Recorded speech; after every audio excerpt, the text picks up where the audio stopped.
I'm going to try to figure out why my car is slipping really bad on the 1-2 shift. I'm going to probably drop the pan. I might do a few things to the servo. I'm going to probably look at the governor and a few of the valves in the valve body, whatever I can get to, see if there's just anything obviously going wrong. I have found out, before I completely tore the transmission apart, the 1-2 accumulator, the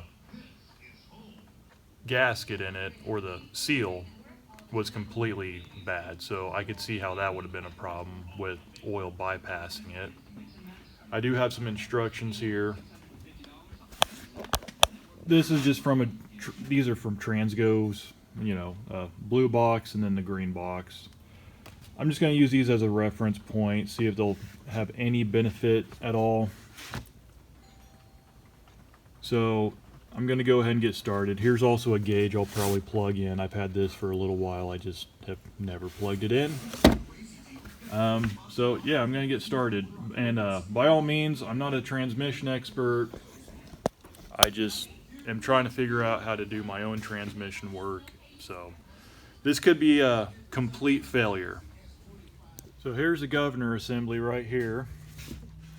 This is not the correct governor for the car. This has the heavy weight on it, so that could actually become an issue. What you do want to do, other than recognize that it is a heavyweight governor for a Monte Carlo transmission, you want to make sure it's got all the check balls in it. So some people even suggest removing some springs. I don't know if I'm going to do that or not, maybe. But I definitely want to find out if it has all the check balls.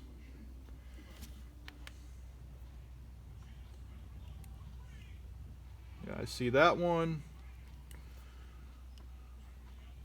Yep, both sides have them. So I might do some researching, seeing if I should go ahead and remove some springs or maybe just cut down. You can grind or even cut these weights down to actually mimic a high performance valve body. I went ahead and took some material off the big weight, and I'm also going to keep one spring out of it. So that's it. I got a little generous when I cut it, but that should put it comparable to a high performance governor. So they'll probably be a little staggered, more than what I'd like, but I can always go back and put that spring back in. This is the 1-2 accumulator housing. I'm not even going to try to get that piston out. I'm just trying to make sure everything is oriented correctly, and then I'll go ahead and put it back in there. What I have seen some people do is they can actually block these just by putting an assortment of nuts and washers in here. I'm not really a fan of that, but I won't say what I'm going to do though. This is going to be hard to see. It's actually going to be really hard to see. Right here is the accumulator valve.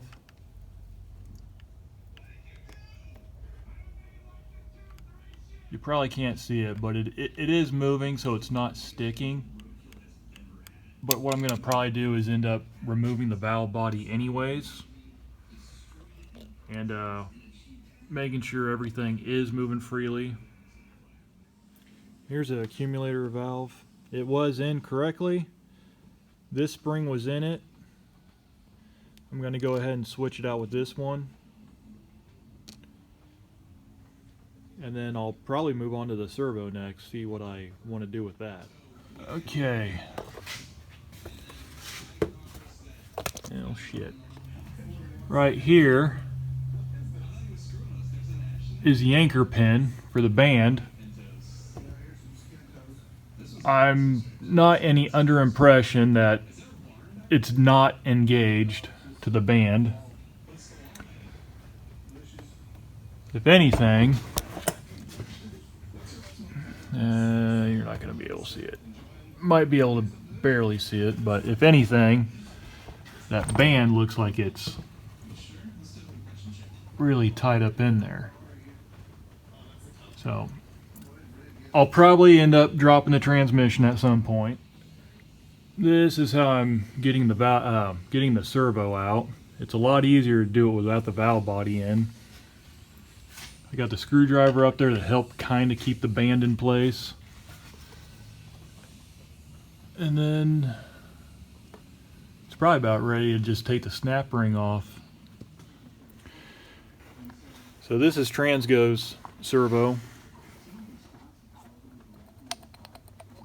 I don't think that seal's doing anything.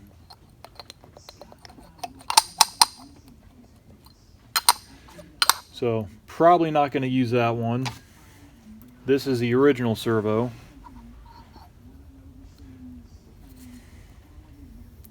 Seal doesn't seem that good, but I actually might have some more servo seals down in the basement I might be able to put on. I'll go ahead and try that. Probably switch out a few springs. I think this is the original spring. So I'm going to go see if I have any more gaskets. Now I'm in luck. I just happen to have some new seals. So I'm going to use some of this tranny fluid to kind of help lube them up.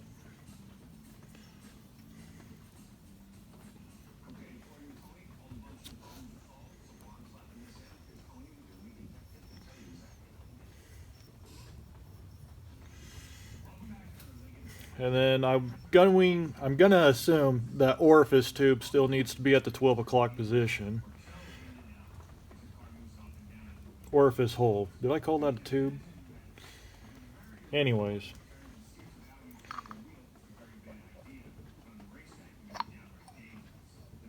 Yeah, it's fitting together a lot better. Well, anyways, I'm gonna first try to set the clearance, taking the spring off using the shims, and then hopefully I'll reinstall everything. So since I'm using the original servo, the correction kit is calling out for this cup plug modification.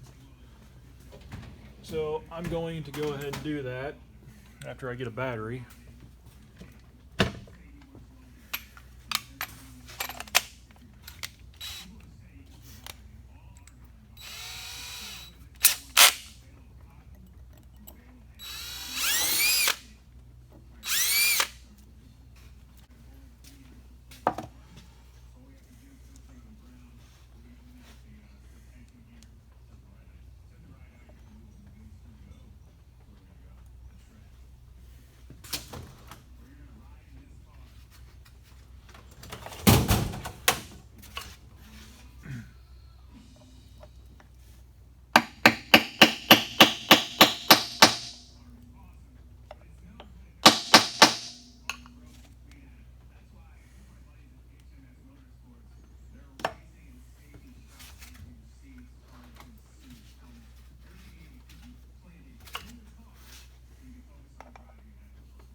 I'm going to blow some air through it, make sure it's good and clean, and I think that'd be ready to go.